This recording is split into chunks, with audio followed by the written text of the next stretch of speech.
ঘুরতে কার না ভালো লাগে, আমারও খুব ভালো লাগে। তাই তো আপনার ভাইয়াকে বললাম, আপনার ভাইয়া বলল আচ্ছা ঠিক আছে চলো যাই। তো আমি তো দিশেহারা আনন্দে কি আর করব, তাড়াতাড়ি করে আমি বের করতেছি সব কিছু যে কোনটা পরা যায়। আর এ পাশে একটু সাজুগুজিও করে নিলাম রেডি হয়ে। যাই হোক, আসসালামু আলাইকুম, কেমন আছেন আপনারা সবাই? আশা করি ভালো আছেন।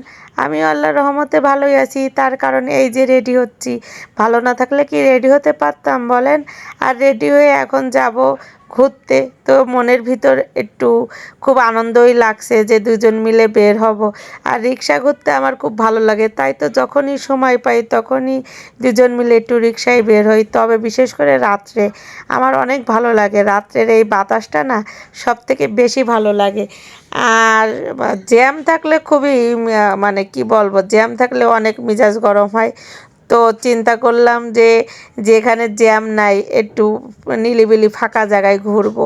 তো চলে আসলাম, এই যে দেখেন এখন আপনাদেরকে একটু দেখাই যে কি কি দোকানপাট নিয়ে বসছে।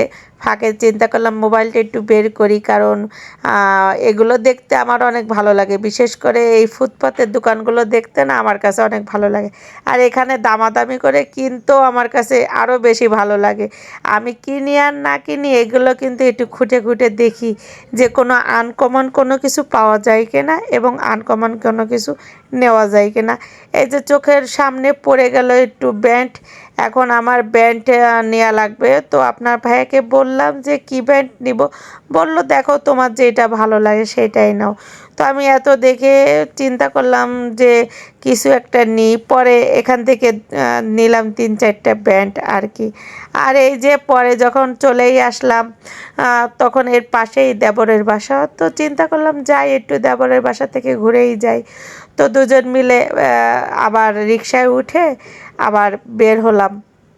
ও আবার আপনারা বলতে পারেন বাচ্চারা কোথায়? হ্যাঁ, বাচ্চাদের কিন্তু রেখে আসছি, কারণ রাত্রেবেলা ওদেরকে আমি নিয়ে আসি না। দুজন মিলে ঘুরতে মাঝে মাঝে খুব ভালো লাগে। বিশেষ করে যখন মন খারাপ থাকে তখন কিন্তু আপনার ভাইয়া আমাকে নিয়ে এরকম ঘুরতে বের হয়। এটা অবশ্য অনেক ভালো লাগে, কারণ এমন স্বামী পেয়ে আমি নিজেকে ধন্য মনে করি। শুধু আমি কেন, ওর আব্বুকেও বলি তুমিও ধন্য হও, কারণ আমার মতো একটা বউ পেয়েছো। কি বলেন আপনারা, বলেন তো? আর এই যে এখন আমরা দাঁড়িয়ে আছি। আর একটা ইসের ব্যাপার কি জানেন, যেখানেই আমি থাকবো না কেন তার সামনে আপনার ভাইয়াকে দেখতে পাবো। মানে আমি যেখানে দু চোখ দেব সামনে আপনার ভাইয়া থাকবেই থাকবে। এটা একটা আশ্চর্যজনক না? চোখ দিয়ে যদি অন্য কাউকে দেখতে চাই তাও পারি না, কারণ সে আমার সামনে থাকে। আর এই যে গল্প করতে করতে লাস্টে চলে আসলাম। যাই হোক, যদি আমার ভিডিওটা ভালো লাগে তবে অবশ্যই সাবস্ক্রাইব করে পাশে থাকবেন, লাইক কমেন্ট কিন্তু অবশ্যই করবেন।